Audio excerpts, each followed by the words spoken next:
اعوذ باللہ من الشیطان اللعین الرجیم بسم اللہ الرحمن الرحیم الحمدللہ رب العالمین والصلاة والسلام علی اشرف الانبیاء والمرسلین وآلہ الطیبین الطاہرین اللہم اذہب عنہم الرجس وطہرہم تطہیرا۔ ناظرین، اللہم صلی علی محمد وآل محمد۔ یہ آج سورہ بقرہ ہم نے سٹارٹ کی تھی۔ ہم نے الف لام میم اور حروف مقطعات جو ہے اس پہ ایک ذیلی گفتگو کی تھی۔ مزید جہاں جہاں حروف مقطعات آئیں گے ہم اس کو ڈسکس کریں گے۔ اب الف لام میم کے بعد آتا ہے ذالک الکتاب لا ریب فیہ۔ اس الف لام میم کا ذالک الکتابوں کی جو آیت ہے اس سے کیا ربط ہے؟ دیکھیں، قرآن میں 24 مقامات ایسے ہیں جہاں سوروں کی ابتدا جب ان حروف، ویسے تو 29 مقامات پہ آئے ہیں لیکن 24 ان میں سے ایسے ہیں، تو ان حروف مقطعات ان 24 مقامات پر بلا فصل قرآن اور اس کی عظمت کے متعلق گفتگو کرتا ہے۔ مثال کے طور پر ربط بتا رہا ہوں۔ الف لام را کتاب احکمت آیاتہ ثم فصلت من لدن حکیم خبیر، یعنی کہ الف لام را کے بعد کتاب احکمت آیاتہ ثم فصلت، قرآن کی متعلق اس کی صفات آ گئی۔ توسین تلک آیات القرآن و کتاب مبین، اس میں بھی قرآن کے متعلق ذکر آ گیا ہے۔ الف لام میم تلک آیات الکتاب الحکیم، اس میں پھر یہ آ گیا۔ اس کے بعد الف لام میم صاد کتب انزل الیک۔ تو یہ جہاں پر چونکہ الف لام حروف مقطعات کو ہم محدود نہیں کر سکتے کہ اسی موضوع کے لیے آئے ہیں یا اسی موضوع کے متعلق آئے ہیں اور کیا ان کی طبیع ہے، کیونکہ ان کی توضیح معصوم کر سکتے ہیں۔ اب یہ بھی ایک ربط ہے کہ الف لام میم جب آتا ہے یا الف لام را آتا ہے یا الف لام صاد، جو بھی حروف مقطعات آتے ہیں ان کا اگلی جو آیت ہے ان سے کیا ربط ہے؟ وہ یہ ہے کہ وہ قرآن کے متعلق استدلالی گفتگو ہوتی ہے۔ یہ ذالک الکتاب، ذالک ہوتا ہے دور کے اشارے کے لیے، یعنی کہ ذالک وہ، لیکن قرآن میں جو یہ لفظ آیا ہے ذالک، اس کی جگہ یہ بھی آ سکتا تھا کہ ہاذہ الکتاب، کہ یہ کتاب ہے، کیونکہ کتاب تو انسان کی دسترس میں ہے، اس کے پاس ہے، اس کے ہاتھ میں ہے اور اس کو اس کی پہنچ میں ہے۔ لیکن یہ ذالک اس لیے کہ جب کسی چیز کا بہت بلند مقام ہوتا ہے، ہم کہتے ہیں یا مطلب کہتے ہیں کہ وہ آدمی، وہ فنکار کہہ لیتے ہیں یا وہ عالم دین کہہ لیتے ہیں، تو یہ جو وہ ہوتا ہے کہ یہ وہ عالم ہے جو تفسیر پر جو ہے اس کو مطلب عبور حاصل ہے، یا یہ وہ عالم ہے جو قرآن کا بہت بڑا مفسر ہے۔ یہ جو وہ ہے یہ اس کی اہمیت اور اس کو اسم جو ہے نکرہ سے اسم معرفہ کامن ناؤن سے پلورل ناؤن بنانے کے لیے ہوتا ہے، اور دوسرا اس کو اس کی اہمیت کے لیے ہوتا ہے کہ یہ وہ کتاب ہے۔ اب یہ وہ کتاب وہی ہے کہ جس میں کوئی شک نہیں۔ ایک تو یہ ہے ذالک الکتاب لا ریب فیہ، ذالک یہ وہ کتاب ہے۔ عربی میں تلکا بھی آتا ہے، تلک الکتاب بھی آتا ہے، اور اس کی ایک روایت قرآن میں موجود ہے کہ تلک آیات الکتاب الحکیم، جو ہم نے پہلے بھی پڑھی، یہ سورہ لقمان کی 21 نمبر آیت ہے۔ اب اس کو کتاب کہا گیا، کتاب کا کیا مفہوم ہے؟ کتاب کا لفظ کس پر صادق آتا ہے؟ مطلب کیا وہ جو دو جلدوں کے درمیان ہے اس کو کتاب کہا جاتا ہے، یا بکھرے ہوئے جو منتشر پراگندہ اوراق ہیں ان کو کتاب کہا؟ اس پہ ہم ڈسکشن کریں گے کہ اس کو کتاب کیوں کہا گیا۔ کیا جس وقت کتاب کا لفظ یہ آیا ہے، یہ سورہ بقرہ چونکہ مدینہ میں نازل ہوئی، اس وقت پورا قرآن نازل نہیں ہوا تھا، تو کیا اس وقت اس کو کتاب کہہ دینا کافی ہے؟ تو اس کی ڈیٹیل بھی آگے آئے گی۔ میں تھوڑا سا بتا دیتا ہوں کہ قرآن کا جو ایک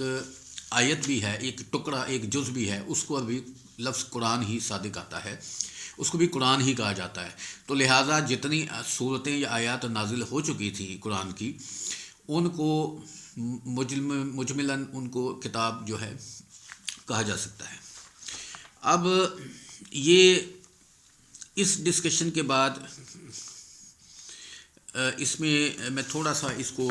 جو ہے ایک ایک لفظ کو لے کے چلوں گا، کیونکہ اس میں ایک امر پوشیدہ ہے۔ یہ کتاب جس میں کوئی شک نہیں ہدایت ہے تقوی والوں کے لیے۔ آگے آیت الفاظ آ رہے ہیں ہدی للمتقین، میں نے پہلے بتایا یہ حدیث ثقلین سے موافق ہے اور اس سے میچ کرتی ہے کہ الف لام میم ذالک الکتاب لا ریب فیہ ھدی للمتقین۔ اب اس میں امام جعفر صادق علیہ السلام کی ایک روایت ہے جو اس کے تفسیر نور الثقلین میں درج ہے جلد نمبر 1 میں، کہ انہوں نے کہا ہے کہ یہ وہ کتاب یعنی کہ ذالک الکتاب، اس کتاب سے جناب امیر المومنین صلوات اللہ علیہ کی ہستی مراد ہے، یعنی کہ یہ وہ علی ہیں جن میں کوئی شک نہیں ہے، اور آل محمد الف لام میم سے مراد ہے، یہ باقر علیہ السلام کی میں روایت پیش کر چکا ہوں۔ یہ کتاب اسم مفعول کے معنی میں استعمال ہوتا ہے، یعنی کتاب سے مکتوب مراد ہے۔ یہ مادہ جمع کے معنی میں ہے، چنانچہ ایسے اوراق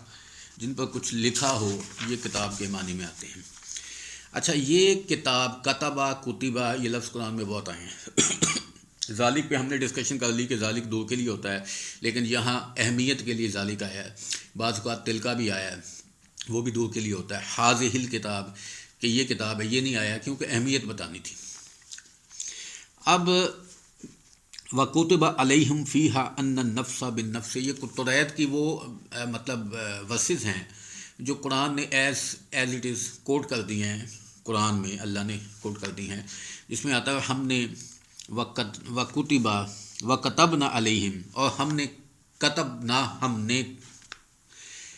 قرآن میں یہ قانون لکھ دیا۔ اچھا، یہ لکھنے کے معنی میں بھی آتا ہے، ایک لکھی ہوئی جو دستاویز ہے اس کے متعلق بھی کتاب یا کتبہ یا کتبہ آتا ہے، اور ایک لکھنے اور قانون کے متعلق بھی آتا ہے۔ اس کے بعد اگر کوئی فرض اور واجب آپ پہ اللہ قرار دیتا ہے، قرآن کی مثال ہے تمہارے رب نے رحمت کو اپنے اوپر نازل کر لیا، کتبہ ربکم علی نفسہ الرحمہ، یہ بہت بڑی ایک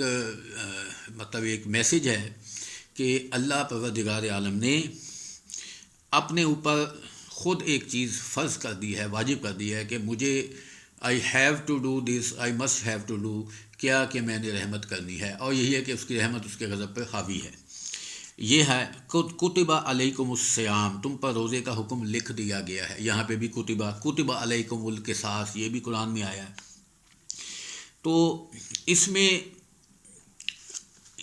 کتبہ جو لفظ آیا ہے یا کتبہ یا کتاب، اس کے معنی ہم نے ڈسکس کر لیے کہ لکھنے میں یا قانون لکھنے میں یا کوئی فرض چیز یا واجب جس وقت حکم دیا جاتا ہے، یا لکھے ہوئے اوراق جو ہیں مجموعہ جو ہے ان پر جس پر کوئی کتابت ہوئی ہے اس کو کتاب کہتے ہیں۔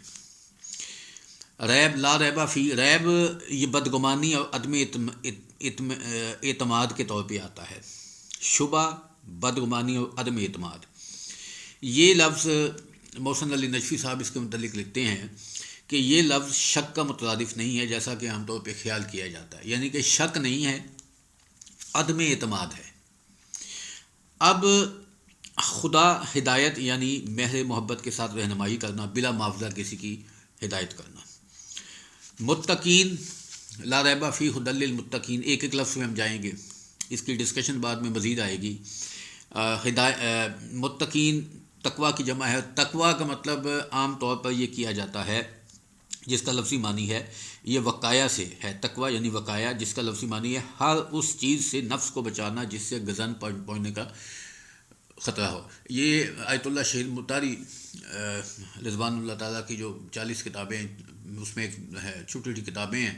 اور اس میں تقویٰ کے نام سے بھی ایک ہے، شاید پہلی بک ہے، تو آپ اس کو اسٹڈی کریں تو تقویٰ بیسیکلی ایک شیلڈ ہے، ایک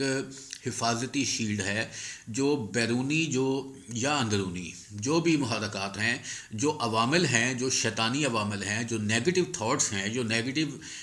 عمل ہیں، ان سے اپنے آپ کو بچانے کے لیے، اس بچانے کا نام تقویٰ ہے۔ یعنی کہ تقویٰ جو ہے نارملی اس کا معنی خوف کیا جاتا ہے، معنی اس کا خوف نہیں ہے۔ ہاں، یہ آپ کہہ سکتے ہیں کہ تقویٰ کا سبب جو ہے وہ خوف ہوتا ہے،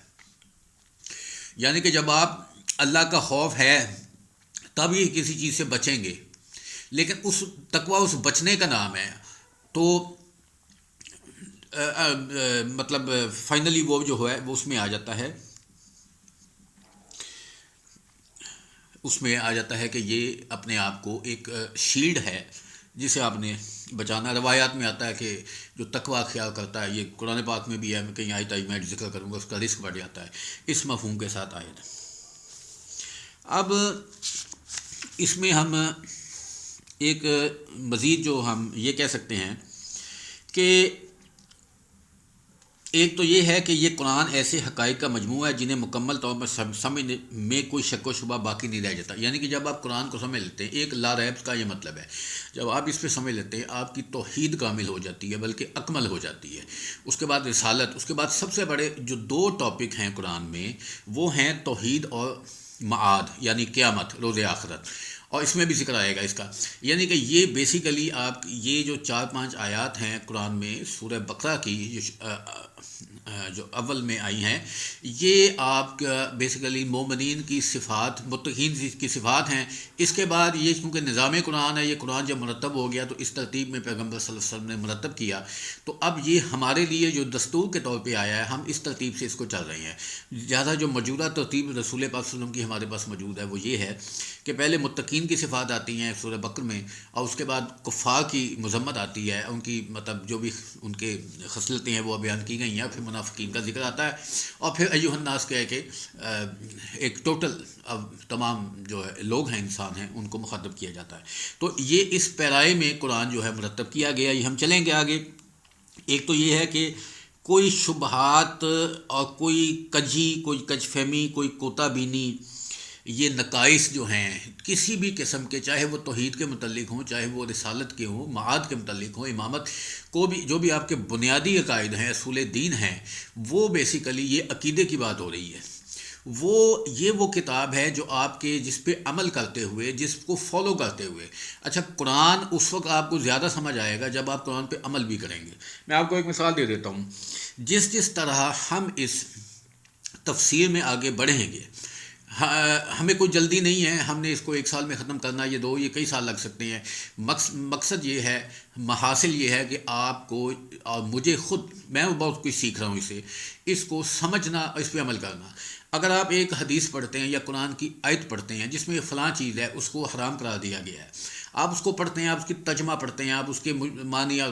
باب محاورہ ترجمہ، اس کی تفسیر بھی پڑھ لیتے ہیں، تشریح بھی پڑھ لیتے ہیں۔ جب آپ اس آیت پہ عمل کریں گے تو وہ آیت آپ کو زیادہ اچھی طریقے سے سمجھ آئے گی، کیونکہ آپ نے وہ اپنی ذات پہ امپلیمنٹ کر دی ہے۔ اب جب آپ قرآن کو اپنی ذات پہ نہ صرف اس کے پڑھنے سے کجی اور شبہ جو ہے جو وہ نکل جاتا ہے، بلکہ جب آپ اپنی ذات پہ امپلیمنٹ کرتے ہیں تو تمام جو نقائص اور عقائد کی جو خرابیاں ہیں وہ دور ہو جائیں گی۔ اب اس میں ایک مثال دے دیتا ہوں کہ سائنٹیفک، کیونکہ میں ایگزامپلس دیتا ہوں، خود بھی میں سائنس کے شعبے سے ہوں، کہ پہلے یہ ثابت ہوا کہ زمین کی جگہ سورج جو ہے، مطلب یہ آپ دیکھیں تو مختلف اس میں تھیوریز جو ہیں آتی رہی ہیں، کہ کبھی کہا گیا کہ سورج جو ہے وہ زمین کے گرد گھوم رہا ہے، کبھی کہا گیا کہ زمین جو ہے وہ سورج کے گرد گھوم رہی ہے، یہاں پہ پھر کہا گیا کہ سورج جو ہے وہ اسٹیشنری ہے، ساکن ہے، زمین گھوم رہی ہے۔ لیکن قرآن نے کہہ دیا تھا اور یہ کہا تھا کہ وَالشَّمْسُ تَجْرِی لِمُسْتَقَرٍ لَہَا، یعنی کہ سورج اپنے مقرر ٹھکانے کی طرف جا رہا ہے۔ تو جب یہ قرآن نے کہہ دیا تو اب جو گلیکسی ہے آپ کی، وہ پوری گلیکسی موو کر رہی ہے، یعنی کہ سورج جو ہے اس کا بھی اس کا ایک منزل ہے، اس کا ایک ٹارگٹ ہے، جہاں پہ وہ پوری Galaxy with planets, with stars اور سولر سسٹم آپ کا جو ہے وہ پورا موو کر رہا ہے۔ ایک زمین اپنے ایکسس کے اراؤنڈ موو کر رہی ہے، ایک وہ سورج کے اراؤنڈ موو کر رہی ہے، اور ایک اس کی لینئر موشن ہے کہ وہ ایک خاص انداز میں گلیکسی موو کر رہی ہے، سورج موو کر رہا ہے اس کے ساتھ۔ الٹیمیٹلی سورج جب موو کرے گا تو گلیکسی موو کرے گی، ورنہ وہ آپس میں ان کا ڈسٹینس کم ہو جائے گا اور نظام تباہ ہو جائے گا۔ تو یہ جب آپ سائنس کو، جب آپ قرآن کو پڑھتے ہیں، اس پہ یقین کر لیتے ہیں، تو الٹیمیٹلی، کیونکہ سائنس میں کوئی چیز حتمی نہیں ہے، چیز پروو ہو جاتی ہے، 40 سال بعد، 30 سال بعد کوئی آدمی اس کے اگینسٹ ایک مفروضہ دے دیتا ہے، ایک فلسفہ دے دیتا ہے، پتہ لگتا ہے جی وہ غلط تھا، یہ صحیح ہو گیا۔ لیکن قرآن ایک ایسی حقیقت ہے کہ جس میں کوئی شک و شبہ نہیں رہتا، لہٰذا ہم اس کو بڑے آرام سے چلیں گے۔ اس کے باوجود اگر کوئی بدگمانی رہ جاتی ہے تو وہ پھر انسان کا اپنی کمزوری ہے، یہ قرآن کی کمزوری نہیں، قرآن نے واضح الفاظ میں ہر چیز کو بیان کر دیا ہے۔ اچھا، اب اس کو ہدایت کہا گیا کہ یہ ہدی للمتقین، اس پہ کوشچن آتا ہے کہ یہ قرآن چونکہ ہے ہی متقین کے لیے، تو لیکن آپ سورہ بقرہ میں پڑھیں کہ ہدی للناس و بینات من الہدی والفرقان، ہدی للناس یہ لوگوں کی ہدایت ہے۔ اب جو تفسیر کے اصول ہیں اس میں یہ ہے کہ تفسیر القرآن، قرآن کے بعض حصوں سے دوسرے حصوں کی تفسیر کرنا، یعنی کہ آیت اللہ مکارم الشرازی نے جو اصول تفسیر قرآن کی کتاب لکھی ہے، اگر کہیں آپ کو ملے تو آپ اس کو ضرور لیں۔ اصول تفسیر قرآن اس میں ہوتا ہے کہ قرآن کی ایک آیت دوسری آیت کی اس کو سپورٹ کرتی ہے، اس کو ثابت کرتی ہے، کیونکہ قرآن میں اجمالاً کوئی تضاد ممکن نہیں ہے۔ اب جب ہم نے یہ کہا کہ یہ وہاں پہ ہدی للناس بھی آ گیا، یہاں ہدی للمتقین بھی آ گیا، تو یہ دو باتیں نہیں، ایک ہی بات ہے۔ بیسیکلی آیا قرآن انسانوں کے لیے ہے، لیکن فائدہ اس سے متقین اٹھا رہے ہیں، ایسے ہی ہے۔ تو پھر اس کو متقین کا نام کیوں دے دیا گیا؟ اس کی وجہ یہ ہے کہ ایک ڈاکٹر ہے، ایک بہت بڑا ہاسپٹل ہے، اس میں وہ ڈاکٹر کام کر رہا ہے، اور اس ہاسپٹل میں سب لوگ تو نہیں جاتے، جو جاتے ہیں اسی کو فائدہ ہوگا، یعنی کہ جو متقی وہی ہوگا جو ہلاکت ابدی کی کوشش کرے۔ یعنی کہ ہم یہی کہیں گے کہ یہاں پہ جو لوگ جاتے ہیں وہ اس سے شفا حاصل کرتے ہیں، یعنی کہ وہ مریض جو اس ہاسپٹل میں اس ڈاکٹر کے پاس جا رہے ہیں وہ اس سے شفا حاصل کر رہے ہیں۔ یہ ہاسپٹل باؤنڈ نہیں ہے، اس کی کوئی لمیٹیشن نہیں ہے، یہ محدود نہیں ہے، یہ سب کے لیے ہے، لیکن جا چونکہ وہ رہے ہیں اس لیے ان کو ہدایت مل رہی ہے۔ اب چونکہ متقین جو ہیں ان کی جو صفات آگے آئیں گی وہ صفات کے حامل ہیں، اس لیے وہ زیادہ اس سے کسب فیض حاصل کر رہے ہیں، وہ اس سے زیادہ ایکسٹریکٹ کر رہے ہیں، وہ اس سے زیادہ جو ہے وہ نالج لے رہے ہیں، ہدایت لے رہے ہیں۔ یہ ایک چھوٹا سا بیان میں نے اس میں ہدی للمتقین جو ہے اس پہ آپ کی توجہ دلائی ہے، اور اس کے بعد میں تھوڑا سا اس کو مزید ایلوبریٹ کروں گا، ابھی ہم اس پہ مزید ڈسکشن کریں گے۔ اب جس طرح رسول خدا صلی اللہ علیہ وسلم کی مثال ہے کہ رسول خدا تمام بشریت کے لیے آئے، تمام عالمین کے لیے آئے، رہتی دنیا تک کے لیے آئے، لیکن ان کو رسول اسلام کہا جاتا ہے۔ اٹ ڈزنٹ مین کہ وہ اسلام کے یا مسلمانوں کے ہی رسول ہیں، وہ سب کے رسول ہیں، لیکن جیسے امام المتقین ہیں وہ سب کے امام ہیں، لیکن چونکہ جو لوگ ان کو فالو کر رہے تھے وہ مسلمان تھے، لہٰذا ان کو ایک نسبت دے دی گئی کہ یہ چونکہ ان سے کسب فیض حاصل کر رہے ہیں، یہ جو متقین ہیں یہ امام المتقین، سارے امام ہمارے 12 کے 12 امام المتقین ہیں، لیکن چونکہ وہ ایسی شخصیت تھی علی علیہ السلام کی، ایک تنازع کا دور تھا، ایک شوشوں اور سازشوں کا دور تھا جس میں امیر المومنین نے اپنی زندگی گزاری، تو اس میں چونکہ متقین ان سے متمسک تھے، ان سے متوسل تھے، ان سے رابطے میں تھے، تو اور وہ اپنے اندر صفات پیدا کر گئے، تو اس لیے ان کو یہ کہا گیا۔ تو امام جعفر صادق علیہ السلام کی ایک اس میں حدیث بھی آتی ہے کہ المتقین شیعتنا، کہ متقی ہمارے شیعہ ہیں۔ تو اس میں یہ جو ہے ایک روایت میں نے آپ کے سامنے پیش کر دی۔ اب تھوڑا سا میں یہ چونکہ سورہ بقرہ کی بات آ رہی ہے، اس کے متعلق تھوڑی سی ڈیٹیل اس لیکچر میں دوں گا، اس کے بعد ہم انشاءاللہ بے شک ہم ایک آیت کو 2 3 لیکچرز میں کریں، لیکن ہم نے اس کو سمجھنا ہے اور اس کو آگے لے کے چلنا ہے۔ تعارف کیا ہے، اس کا فضائل کیا ہے، تھوڑا سا میں نے اس میں شروع میں بتایا تھا۔ یہ مدنی ہے اور ہجرت کے بعد جنگ بدر سے قبل نازل ہوا، اور امیر المومنین علیہ السلام سے روایت ہے کہ اس میں 286 آیت ہیں، بسم اللہ ڈال کے 287۔ اس صورت میں 6121 کلمات ہیں، 2,05,500 حروف ہیں، اور پیغمبر اکرم صلی اللہ علیہ وسلم سے پوچھا گیا کہ کون سا سورہ افضل ہے، تو آپ نے فرمایا سورہ بقرہ، اور فرمایا کہ سورہ بقرہ میں کیا افضل ہے، تو آپ نے فرمایا سورہ آیت الکرسی۔ اب یہ تھوڑی سی میں ڈیٹیل اس لیے کہ اس کی اہمیت کو بتانے کے لیے، حالانکہ یہ ہمارا ٹاپک پہلے آ چکا ہے۔ اب ہم اس میں آ جاتے ہیں کہ حروف مقطعات کی بھی ہم نے ڈیٹیل کر لی ہے، تو یہ ذالک الکتاب، یہ ہم نے بتا دیا کہ ذالک کی معنی کیا ہیں، اور یہ کتاب جس کو ہم نے نازل کیا ہے، یہ اس کے متعلق یہ لفظ آیا ہے، اور کسی چیز کی جو ہے۔ اچھا، اب یہ وہ کتاب ہے، ایک تو اس میں ایک یہ بھی ڈسکشن آئے گی کہ دے ور ویٹنگ، اسرائیل جو تھے، بنی اسرائیل، اور وہ جو قوم تھی اور یہودی اور عیسائی تھے، کہ ایک نبی نے آنا اور ایک کتاب نے آنا ہے، کیونکہ کتاب کا اجمالاً مطلب اشارت کنائے میں ذکر ہوا تھا. تو ان کو یہ بتایا گیا ہے کہ یہ وہی کتاب ہے for which you are waiting, آپ جس کا انتظار کر رہے تھے، آپ جس کے لیے اتنے ہو رہے تھے کہ یہ کتاب آئے گی اور یہ آخری خدا کا لاسٹ ورسز ہوں گے، فائنل ورسز ہوں گے. تو یہ وہی کتاب ہے، یعنی کہ آپ اس میں شک نہ کرو کہ یہ وہ کتاب ہے کہ نہیں. ایک جو لا ریب کا ہے وہ یہ اسپیکٹ بھی ہے. اب میں نے بتایا کہ اہل کتاب کے ساتھ نازل ہونے ہوئی ابتدائی صورت ہے. اس کی تفصیل عہد نامہ قدیم، اولڈ ٹیسٹامنٹ جو کہ انجیل کا ہے، اس میں آپ کو بتا دیتا ہوں کہ میں ان کے لیے انہی کے بھائیوں میں سے تیری مانند ایک نبی برپا کروں گا. یہ انجیل کے الفاظ ہیں. اور اپنا کلام اس کے منہ میں ڈالوں گا، اور جو کچھ میں اسے حکم دوں گا وہی وہ ان سے کہے گا. جو کوئی میری ان باتوں کو جن کو وہ میرا نام لے کر کہے گا نہ سنے تو میں ان کا حساب اس سے لوں گا. اب یہ چونکہ اولڈ ٹیسٹامنٹ میں یہ آ گیا جملہ، اور اس کے بعد جب انہوں نے یہ سارا دیکھا کہ یہ وہی نبی ہے جو وہی اسی اللہ کا یہ تعارف کروا رہا ہے، یہ وہی، تو ان کو کہا گیا کہ یہ وہی کتاب ہے. امام حسن عسقی علیہ السلام کی ایک روایت اس میں تھوڑی سی میں ڈال دوں کہ خدا بند کا اس سے منشا یہ تھا کہ یہ قرآن ہے جس کی ابتدا الف لام میم سے کر رہا ہوں. یہ وہی کتاب ہے جس کی خبر میں نے موسیٰ ان کے بعد انبیاء کو دی تھی، اور انہوں نے بنی اسرائیل کو بتایا تھا کہ میں اسے محمد صلی اللہ علیہ وسلم پر ایک محترم کتاب نازل کرنے والا ہوں. باطل اس کے پس و پیش سے حملہ نہیں کر سکتا. وہ صاحب حکمت لائق حمد خدا کی تنزیل ہے. لا ریبہ فی، یعنی اسرائیل کو اس کے بارے میں کوئی شک نہیں ہے، اس لیے کہ ان کے انبیاء ان کو بتا چکے کہ محمد صلی اللہ علیہ وسلم پہ کتاب نازل ہوگی جسے باطل نہیں مٹا سکے گا. تو یہ لا ریبہ فی کے بعد پھر آگے آپ پڑھتا جائیں گے فاتو بے صورت میں مثل ہی فد اوشو. یہ اس کا قرآن کا ایک مثل ایک صورت کا لاؤ، 10 صورتوں کا لاؤ یا قرآن کا لاؤ. یہ تمام جو چیلنجز ہیں یہ چیلنجز بھی آئیں گے.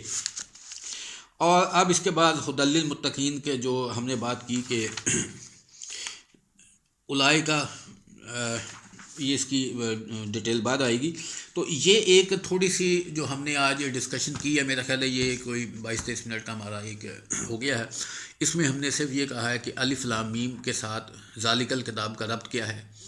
اور پھر ذالک الکتاب سے مراد کیا ہے. اشارہ دور کا تھا، اہمیت بتانا تھا. امیر المومنین بھی ان سے مراد ہے، امام صادق علیہ السلام کی حدیث ہے. پھر یہ وہ کتاب ہے جس میں شک نہیں، یعنی کہ اس میں کتاب خدا ہونے میں شک نہیں، اور اس کے بعد کوئی شک رہ نہیں جاتا. اور بنی اسرائیل کو یہ بتایا گیا یہ وہ کتاب ہے جس نے آنا تھا، اس کے متعلق شک نہ کرو، یہ وہی کتاب ہے. پھر ہم نے کہا کہ ھدی للمتقین، ہم نے تقویٰ پہ تھوڑی سی ڈسکشن کی کہ تقویٰ اپنے آپ کو ایک حفاظتی شیلڈ ہے جو آپ کو برائیوں سے روکنے کے لیے آپ استعمال کرتے ہیں. الٹیمیٹلی آپ کے اندر ایک خوف پیدا ہوتا ہے، اور اس خوف کو، اس لیے بعض علماء نے اس کا ترجمہ خدا کا خوف کر دیا، ورنہ یہ وقایا سے مشتق ہے. وقایا سے اس کا مادہ نکلا ہے، اس کا مطلب ہے اپنے آپ کو بچانا. اور قرآن کیوں ھدی للمتقین کہا گیا، حالانکہ قرآن میں ہی ایک جگہ ھدی للناس بھی آیا، تو اس سے مراد یہ ہے کہ یہ چونکہ متقین اس سے فیض یاب ہو رہے ہیں، کسب فیض حاصل کر رہے ہیں، ایکسٹریکٹ کر رہے ہیں، اس سے انسپریشن لے رہے ہیں، اس پہ عمل کر رہے ہیں، اس کو اپنی ذات پہ، اپنے معاشرے پہ امپلیمنٹ کر رہے ہیں. تو ان تمام باتوں کی وجہ سے اس کو نسبت دے دی گئی، جیسے کہ ڈاکٹر کی میں نے مثال دی، اور جیسے رسول خدا صلی اللہ علیہ وسلم کی میں نے مثال دی. اس کے بعد ہے کہ ھدی للمتقین اللہ زینہ. اب متقین کی صفات جو آ رہی ہیں اس پہ ہم اگلا جو ہمارا ٹاپک آئے گا ان صفات کو، اللہ زینہ یؤمنون بالغیب ویقیمون الصلاۃ ومما رزقناہم ینفقون، اس آیت کو ہم لے کے چلیں گے. اس میں ہم اللہ زینہ یؤمنون بالغیب، غیب سے کیا مراد ہے، تمام ہم سائنٹیفکلی بھی اس کو ڈسکس کریں گے، اس کو فلسفے میں بھی ڈسکس کریں گے کہ غیب کیا ہے، شہود کیا ہے، عالم الغیب کیا ہے، اور یہ تمام چیزیں جو ہیں. اور اس میں اب اگر آپ دیکھیں تو ہمارے ہاں یہ ڈسکشن آئے گی، میٹا فزکس کی ڈسکشن آئے گی کہ مادہ کیا ہے، ڈارک میٹر کیا ہے، اینٹی میٹر کیا ہے، یہ جو گریوٹی ہے، یہ سارا کچھ اس میں ڈسکس ہوگا انشاءاللہ. ہم امید کرتے ہیں کہ آپ اس لیکچر کو سنیں گے اور اگلے لیکچر کے لیے انتظار کریں گے. وآخر دعوانا ان الحمد للہ رب العالمین.